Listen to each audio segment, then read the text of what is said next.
ஜெய் சாய்ராம். ஜெய் குரு தேவதத்தா. சீரடி ஸ்ரீ சாய்பாபாவின் நேரடி பெண் சிஷ்யையான தெய்வீக அன்னை சிவமாதாயி அவர்களின் வரலாறு. பாகம் 1.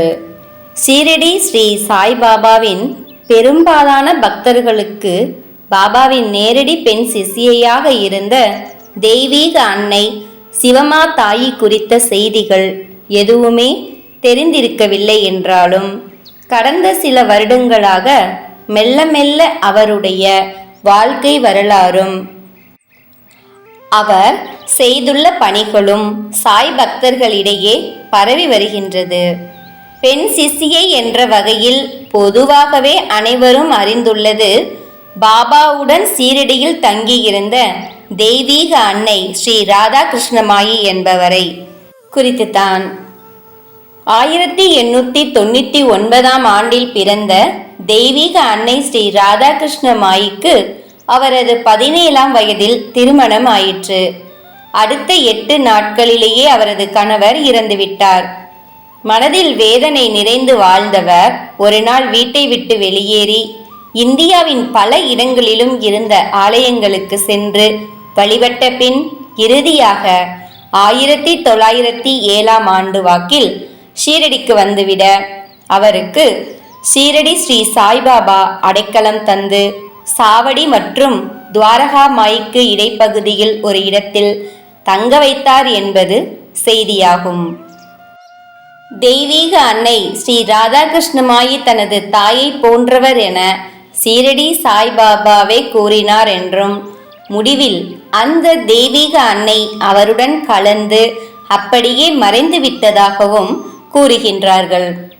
அதனால்தான் அந்த தெய்வீக அன்னையார் குறித்து பாபாவின் பக்தர்களுக்கு தெரிந்துள்ளது.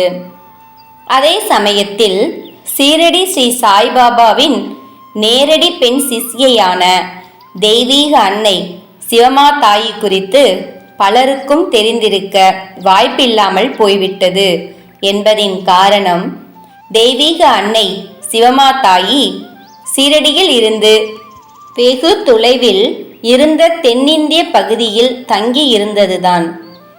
சீரடி ஸ்ரீ சாய்பாபாவுடன் அவர் வாழ்ந்திருந்த காலத்தில் நெருக்கமாக அவருடனேயே தங்கி இருந்தவர்கள் வடநாட்டை, குறிப்பாக மராத்திய மாநிலத்தை சேர்ந்தவர்கள் என்பதினால் அவர்களுடன் நெருக்கமாக பழகி இருந்தவர்களை குறித்து மட்டுமே அவர்கள் அனைவரும் அறிந்திருந்தார்கள்.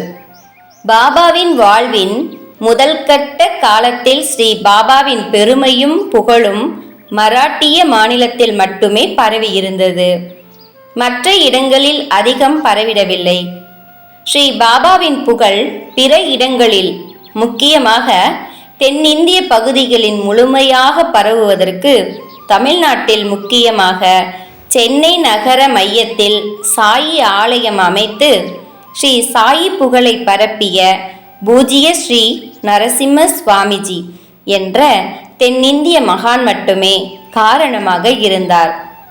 சீரடி ஸ்ரீ சாய்பாபாவின் மேன்மையை பரப்பி ஸ்ரீ பாபாவுடன் நேரடி தொடர்பில் இருந்த அவரை குறித்தும் கூட ஸ்ரீ சாயி சச்சரிதத்தில் குறிப்பிடப்படவில்லை எனும் போது, தெய்வீக அன்னை சிவமாதாயி குறித்த தகவல்கள் ஸ்ரீ சாயி சச்சரிதத்தில் இடம்பெறாதது ஆச்சரியம் தரக்கூடியது அல்ல.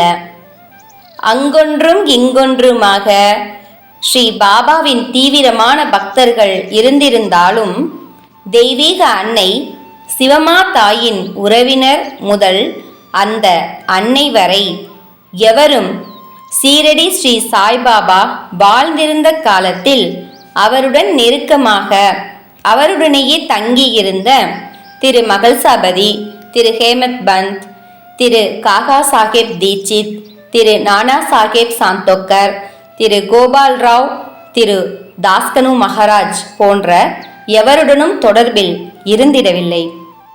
இதன் காரணமாகவே சீரடி ஸ்ரீ சாய்பாபாவின் அதிகாரபூர்வமான வாழ்க்கை வரலாற்றையும் அவருடைய லீலைகளையும் காட்டும் ஸ்ரீ சாயி சச்சரிதத்தில் அவர்களது பெயர்கள் காணப்படவில்லை என்பதாக நினைக்கத் தோன்றுகின்றது. இவ்விடத்தில் முடித்து அடுத்த பாகத்தில் தொடரலாம். நன்றி. ஜெய் சாய்ராம். ஜெய் குரு தேவதத்தா. ஸ்ரீ சாயிநாதம் சரணம் பிரபத்தே. ஜெய் சாய்ராம்.